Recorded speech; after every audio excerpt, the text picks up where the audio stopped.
So welcome everybody to one of the parallel opening sessions of this year's 2016 Society for Endocrinology BES. Really exciting to have everybody here.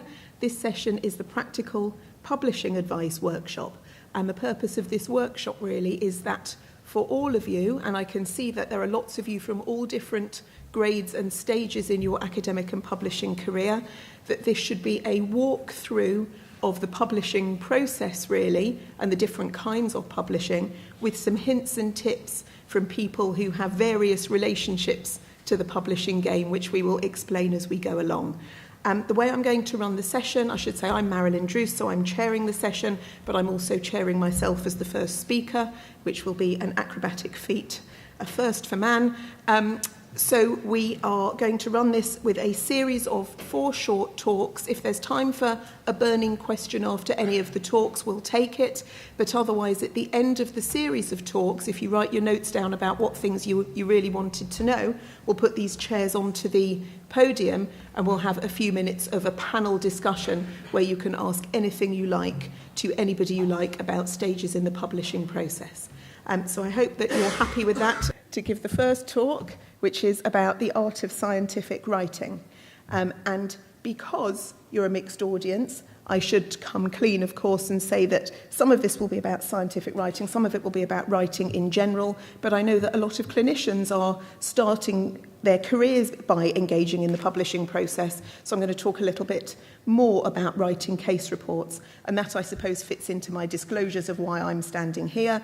My name's Maralyn Druce, as I said. I'm Professor of Endocrine Medicine at Barts in London, but I'm also one of the editors-in-chief of Endocrinology, Diabetes and Metabolism case reports. So of necessity, some of what I'm going to talk about will focus a little bit on case report writing. So it's a disclosure, but it's like a purposeful disclosure, because that's what I'm doing here. But Kurt Vonnegut, who you will know as a writer of fiction, states that if you can't write clearly, you probably don't think nearly as well as you do, which is important because part of thinking about the way that we write is actually about organising our thoughts and working out the story that we need to tell. We should point out, of course, that one of his other quotes was, "I tell you we're here on earth to fart about and don't let anybody tell you different." So I wouldn't necessarily take his worldview as gospel, but I think it is an important point about organisation of the way that you're thinking. So these are the fundamentals. This is our roadmap, if you like, of the things I'm going to take you through. Why should I publish? What should I publish? How can I publish once I've made those 2 principal decisions, which are something about the principles of writing in general, and then something on case report writing in specifics. And what's the process of choosing a journal, how to submit and peer review, which I'm going to touch on just to give you the roadmap, but I know some of our later speakers are going to talk through those stages in a bit more detail and acting on feedback likewise. So why should I publish? What's in it for me? I'm a busy scientist or I'm a busy clinician, I'm doing my work, I'm generating my work. Why should I publish? And I sort of divide that into 2 different sections, really. There's kind of the altruistic and the selfish, but I wouldn't necessarily say that the selfish is negative. I think there are positives on both sides, but the way I'm conceptualizing it is there are lots of altruistic reasons to publish. You may want to make a clear presentation of a complex scientific problem or an accomplishment and really make it crystal and evident to your colleagues, co-workers and collaborators. You may want to address a specific hypothesis or to advocate a particular viewpoint. You may want to provide a route map for others, like a recipe for how we did this, so that they can repeat it and you can have your results replicated in other centres. And you may just want to share information incorporating all levels of evidence, and I'll talk about levels of evidence in a moment, in order to support clinical practice, because as you know, it's not always easy to get an enormous randomised control trial going, and therefore you may need to publish all different sorts of things in order to collate a body of evidence on which clinical practice can rest. There are lots of perfectly adequate selfish reasons for publishing, of course, as well. It helps you, the writer, gain an understanding of your own topic by concentrating on it and trying to work through it in more detail. And also, of course, there's a secondary gain, and we can't for a moment pretend that points don't make prizes, and publications matter. They matter for the ref, they matter for your CV, they matter for your promotions, they matter for your applications to jobs. There are perfectly valid selfish reasons for publishing. That doesn't mean you should publish bad work, and indeed the quality of work is part of that process of being judged, but there are perfectly good reasons for wanting to do it for yourself. So we've established that publishing is a good thing to do. What should I publish? Well, that sort of depends a bit on who you are and where you are and what opportunities are available to you. Now, clearly, what to publish should flow from your goals and also from the strengths and the limitations of the work that you've done that you're trying to publish. And those goals should be realistic. So, for example, if what you've got is 3 patients who've had some interesting clinical findings, you're not going to be thinking about a publication in Nature. So those goals should be realistic and they should flow from what you've done and why you did it. But you might be thinking about publishing novel scientific data or novel clinical data, a paper, a whole study, a trial, a meta-analysis, a grouped analysis of work, a systematic review. You might be thinking about publishing a clinical description of a case or a case series, a review or an editorial or other report, so something much more about an opinion piece, what you're thinking about, or even a letter, which might be a response to the work of somebody else or the response to something else that's going on in the literature. Now, of course, you have to be cognizant of the real levels of evidence for evidence-based medicine, such that a randomized clinical control trial, which is well controlled and with appropriate sized groups and appropriate longitudinal follow-up, might be the highest level of evidence, but don't discount the importance of lower down levels of evidence, case series or opinion or expert experience as being perfectly rational things to try and describe and publish. And of course, there are all the levels of evidence for anecdote-based medicine as your counterpoint to this, which I won't dwell on. So how can I publish? So we'll think about principles of writing in general and then case reports. So these are the things really I would say it's important to think about before you put pen to paper or stroke to keyboard. Who are your intended readers, first of all, because that's going to really frame what you want to tell them and what you expect them to get out of it. What did you do? You're going to have to describe what you did. Now, that might be manage a patient. It might be develop a trial and describe how you did it. It might be a scientific experiment or series of experiments in which you need to make your methodology very clear and your rationale very clear. So what you did is important and the detail of that. And why you did it. What was the background to that? Why did you do it this way? Why didn't you do it another way? What were the limitations? Why did you have to frame it the way you did? Were there other ways that you could have done it? When you did it, be that your clinical management or your trial or your experiment, what happened when you did it? What were the outcomes? What were the results? What do those results mean in practice? How should they be interpreted? How should they be applied? Lead your reader through it. What is the key benefit for them? What are you expecting them to take away from this? And also, what remains unresolved? Don't hide what remains unresolved in the hope that the reviewers won't notice it. Be very explicit about what questions you think remain unanswered and what, therefore, ought to be done next to answer them. You may get a reviewer back saying, well, that's terrific. Go and answer them and bring your paper back to us. But it might be a perfectly legitimate stopping place at which you say, well, we've done all these things.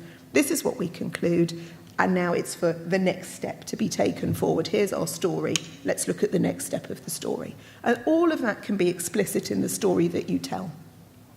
Writing a case report specifically is much the same. It's still leading your readers through a story, but I align it a little bit more to the Olympic ice dance or the Strictly Come Ballroom method of writing and reading. Some of you will have heard me say this before, but for those of you who do watch things like Strictly, you'll find that your machine's jammed again. So it'd be nice to have the next slide so that you can be reminded of what does happen, which is this, which is a presentation and some scoring.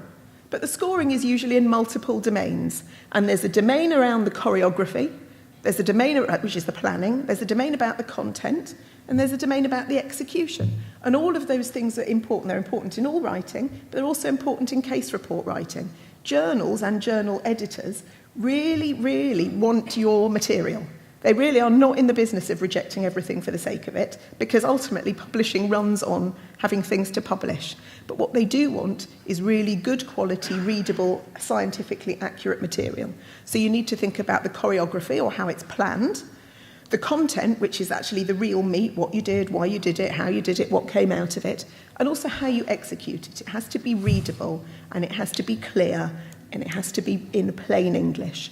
So thinking about the choreography first, start by knowing why you're writing, and I've mentioned that already, and make it explicit why you're writing it. Now, clearly, when you're explaining why you're writing this, stick to the altruistic things. There's no point stating, here is a piece, I'm writing it up. I really need a point because I want to get an academic job. Clearly, it does. Stick to the altruistic things, but state them. Why are you bothering to bring this thing? Why is it important?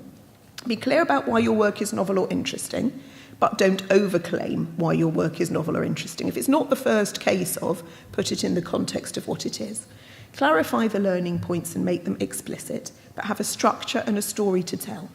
Make your reader central. So when you're writing, think about what it is they need to know. What will they ask? If I put this experiment here and I show my Western blot, what's the reader going to ask next? Am I showing the controls appropriately? Are my legends under my pictures appropriate? Have I got all the content there that the reader will be asking about? And can I take them through a story? Both for the shape of how you explain it and for the detail of what you explain. And at that point, once you've got this idea in your mind, you can commence a draft. Now, like I say, publishers are not in the business of not wanting stuff to publish. Of course they want stuff to publish. So lots of journals will give you a template. That template might be very simple instructions to authors, like make sure that there is a 300-word abstract, an introduction that says this, a structured methods at the beginning, methods at the end, have a results, your discussion should only be so long. If you see a template like that, use it and stick to it, because they will send it back to you otherwise, and they will send it back to you unreviewed.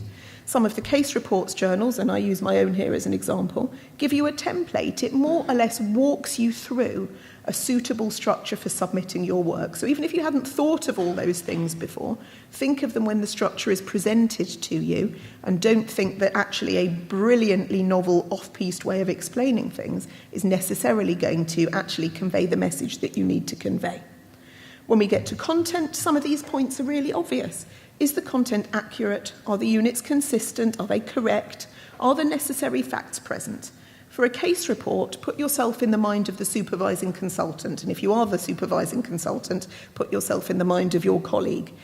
What other facts would you be asking for if this was your case? If you don't have them, either get them or say why you don't have them or why they're not accessible. Is your message better presented with a supporting image or a table or a figure or a graph? Would that help the reader? Or is it just going to confuse the reader and add unnecessary repetition of the data? Have you given the reader enough information to draw the same conclusions that you have drawn? Are they all there? You can't just say something and then conclude something that your narrative doesn't lead to. And are your conclusions proportionate? Don't overclaim. Don't say that a trial shows something where really it doesn't. Have you read all of the relevant references that you're quoting? Are you sure that they're accurate? Are you sure they're of high quality? And are you sure that what you are quoting actually is in the reference that you are providing? Because somebody will pick that up. Have you omitted any key aspect of the background or related literature? And if you have, why haven't you put it in? And if you haven't put it in, justify why you haven't put it in. It's not relevant, or it was really bad quality, or it's meaningless, or it's biased. So we've thought about choreography, we've thought about content. What about execution? So this is where the natural writer in you gets to come out. Be natural, write naturally. This is not so easy for medics and scientists that grew up on a diet of multiple choice only exams. For those of us who are longer in the tooth, who were required to write 12-page essays contrasting the heart, the blood supply of the heart and the myocardium, it's another matter. But you have to get into that essay-based discipline. Write, make it readable, practice. That said, don't write unnecessarily. Eliminate what's obvious, aim for economy, deliver your message in small doses so you don't need a 12-line sentence. Kill cliches unless they have implicit meaning, and unpack sentences and make sure you need all the words. They're one of the best pieces of advice I was ever given. When you're thinking about a piece of writing, is write it all down, but then look at each sentence and look at each word in each sentence. If there is a word in the sentence that you can cross out and the sentence still means the same thing, cross it out. It's not necessary. So only have the things you need in there. And make some ruthless friends, if you haven't got any already, who will read for you and who will cross words out if you haven't been able to bring yourself to massacre your little baby on the page. Get them to do it for you. Make some ruthless friends. These memes that go around on Facebook are quite funny, but they're also quite true. So avoid alliteration, Prepositions are not words to end sentences with. Okay, these are just things that grind the gears of people who love the English language. Yeah, one should never generalise. Don't put abbreviations in that don't need to be there. Be clear. Don't be more or less specific. Don't put in odd words. If you're writing a sentence, write a sentence. Don't exaggerate. You don't need lots of asides and subjugate clauses in brackets. Just write clearly. And apart from if you want a really punchy title, you don't really need rhetorical questions, do you? So what's the process? You've got to choose a journal, which I hope you thought about right at the beginning, and submission and peer review. Now, most of this is outside my brief here, so I'm only going to talk in short. Choose a journal first, or at least shortlist your journal first, because otherwise you'll be following the guidelines to a completely different journal, and that will not help you. Read the journal's editorial policy, scan the contents of recent issues to see if what you want to publish fits what's in the journal's remit. If yours is not the kind of thing they publish, you can write a little letter to the editor and say, is this the kind of thing you're interested in? What you don't want to do is massively waste your time. By all means, aim up, but don't aim sideways to something that really does not take the sorts of things you want to do. Lots of journals don't take cases, for example. So don't send them a case just to have them send your case back. Some journals don't take letters. Don't write them a letter then. Write a letter to a journal that does take letters. And many journals do encourage you to contact the editor before putting pen to paper. And some journals actively encourage submission from new authors or from specific subgroups. Some are particularly encouraging of submissions from nursing practice, say, or from teaching, or from specific areas of underrepresented science. So look out for them. While you're preparing, consider the processes involved in preparing the article for publication in your chosen journal. I've said this before, I'll say it again. Follow the journal's notes for contributors. Do what they say. Put your references in the correct format. Have the correct number of words. If they want diagrams and tables in a certain way, it is boring and it is frustrating because you have to redraw everything and put things in separate files. But if you do not do it, it will just come back to you and lengthen the process. So this bit is not actually about the art of scientific writing. This is just about the nitty-gritty of scientific writing. Follow the template provided if there is one. And I know we've got to talk shortly on acting on the feedback that you get, but really do. And when you've heard about the next few steps in publishing, from getting your feedback and acting on your feedback, thinking about the ethics, working about all the different aspects of taking yourself through the process, hopefully this is what you'll get, which is a nice glass of wine and an acceptance letter. It may only come after a couple of rejection letters, or some please change the following things, or please do the following 3 months of soul-destroying experiments. But hopefully at the end of it, this is what you will get. And then hopefully you can put your feet up and relax. Now, I accept that this is a whistle-stop tour of instructions for, and of course, a speaker for 15 minutes is not always as instructive as reading something, just as it's not always as instructive as writing something. So I've put here just a few nice references in case you want to read a little bit more widely about both writing in general and about constructing particular sorts of writing, such as case reports. And I hope you enjoy them, and I hope that it will enthuse you to carry on your writing careers for those of you that are already enmeshed in the publishing process, and to perhaps inspire a few of you who haven't yet quite got onto this bit to pick up the pen or pick up the keyboard and get going. So that's my 15 minutes up, and I think I will defer, unless anyone's got anything burning, I'll defer my questions to the end when we're in panel. I'm going to go back and pretend to be the chair again and introduce the next speaker.